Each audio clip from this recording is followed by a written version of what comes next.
পঞ্চায়েত সমিতির সভাপতির গাড়ির ভাড়া মাসে ৩৬,০০০ টাকা। তাও আবার যে গাড়ি তিনি ব্যবহার করছেন তার মালিক নাকি তার স্বামী নিজেই। সরকারি নিয়মকে বুড়ো আঙুল দেখিয়ে নিজের স্বামীর গাড়ি ভাড়া করে মাসে মাসে অতিরিক্ত গাড়ি ভাড়া পাইয়ে দেওয়ার এমনই অভিযোগ উঠল মালদার তৃণমূল পরিচালিত মানিকচক পঞ্চায়েত সমিতির সভাপতি পিঙ্কি মণ্ডলের বিরুদ্ধে, যা প্রকাশ্যে আসতেই শোরগোল পড়ল রাজনৈতিক মহলে। তবে শুধু এই অভিযোগ নয়, মানিকচক পঞ্চায়েত সমিতির সভাপতির বিরুদ্ধে আরও একটি অভিযোগ উঠেছে। তা হলো তিনি এখনও নাকি মানিকচকের তিলক সুন্দরী গার্লস হাই স্কুলের কস্তুরবা গার্লস হোস্টেলের পদে কর্মরত আছেন এবং সেখান থেকেও তিনি নাকি মাসে মাসে বেতন তুলছেন। এমনই অভিযোগ তুলে মানিকচক বিডিওর কাছে লিখিত অভিযোগ এনে গোটা ঘটনার তদন্ত দাবি করছেন মানিকচক ব্লক বিজেপির কনভেনার সুভাষ যাদব। যদিও তার বিরুদ্ধে ওঠা যাবতীয় অভিযোগ অস্বীকার করেছেন তৃণমূল পরিচালিত মানিকচক পঞ্চায়েত সমিতির সভাপতি পিঙ্কি মণ্ডল। অভিযোগটা হচ্ছে মানিকচক পঞ্চায়েত সমিতিতে পঞ্চায়েত সমিতির সভাপতি পিঙ্কি মণ্ডলের ব্যবহারের জন্য একটি গাড়ি সরকারিভাবে দেওয়া হয়েছে।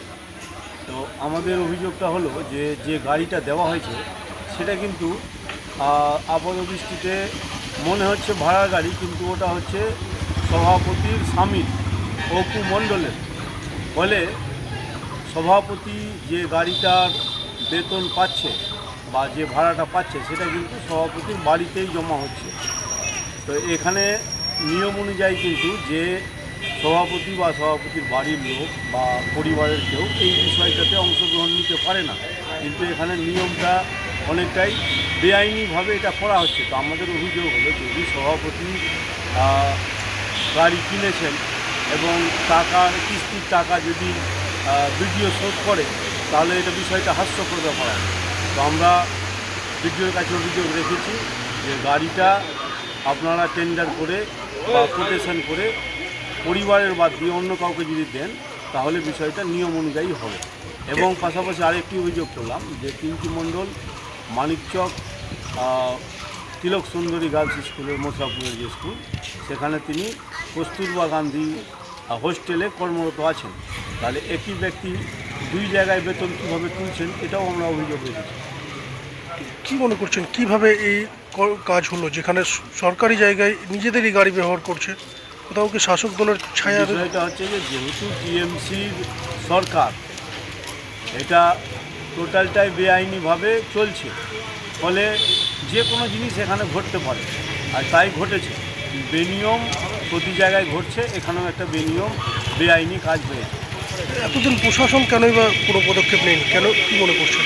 ভয়ে করছে না, কারণ তার যেহেতু সমিতিটা হচ্ছে টিএমসি পরিচালিত, আমরা বিজেপির যারা আছে তারা হচ্ছে বিরোধীতে, ফলে শাসক দল যেটা বলবে সেটা বিডিওকে মেনে নিতে হবে। সেই কারণেই গাড়িটা চলতে দিচ্ছে এবং তার ভাড়া বা কিস্তির টাকা মানিকচক পঞ্চায়েত সমিতি বা বিডিও অফিস থেকে জমা হচ্ছে। অভিযোগ তো করলেন, কথা হলো বিডিওর সাথে, কি বললেন উনি? বিডিওকে এই বিষয়ে আমরা বলেছি, বিডিও দেখবেন বলেছি, ব্যবস্থা নেবেন। আপনার নাম এবং কী দায়িত্ব রয়েছেন? আমি Subhash Yadav, Manikchak block BJP convener. এগুলো সম্পূর্ণ ভিত্তিহীন কথাবার্তা, আমাদেরকে হ্যাকেল করার জন্য আমাদের বিজেপি আমাদের পিছনে লেগে আছে। এবার সম্পূর্ণ বিষয় খতিয়ে দেখবেন বিডিও সাহেব, কি সত্যি কি মিথ্যা প্রমাণ হয়ে যাবে। যেটি অভিযোগ যেটা করছে সেটার কি কোনো সত্যতা আছে? না। কিভাবে গাড়িটা নেওয়া হয়েছে কিছু? গাড়িটা কিভাবে নেওয়া হয়েছে আমার মনে হয় বিডিও সাহেব যদি নিজেই বলেন তাহলে ভালো হবে। তাহলে কি গাড়িটি যেটা অভিযোগ উঠছে আপনার স্বামীর গাড়ি এবং আপনি ব্যবহার করছেন, এটার প্রতি কোনো সত্যতা আছে? সত্যতা নেই। পাশাপাশি যাদের আরও একটা অভিযোগ যে সে একটা হোস্টেলে আপনি দায়িত্বে রয়েছেন এবং তারপরেও সেখানে দায়িত্ব এবং পঞ্চায়েত সমিতির দায়িত্ব দুই জায়গা থেকে বেতন নিচ্ছেন, এরকম একটা অভিযোগ তুলছে। এটা প্রথমত আমি যেখানে কাজ করছিলাম সেখানে আমি আমার পরিবর্তে একজনকে রাখা হয়েছে, তিনি সম্পূর্ণ বেতন নিচ্ছেন, তিনি কাজ করছেন রীতিমতো। আমি আমার জায়গায় কাজ করছি, আমি সভাপতি হওয়ার পর আমি যা অনারিয়াম বা যা হয় আমি এখান থেকে নিচ্ছি। ওখান থেকে আর কিছু নিচ্ছে না? না। তাহলে এই ধরনের অভিযোগ কেন তোলা হচ্ছে? শুধু হ্যাকেল করার জন্য আর কি, এতে কোনো কাজ নেই।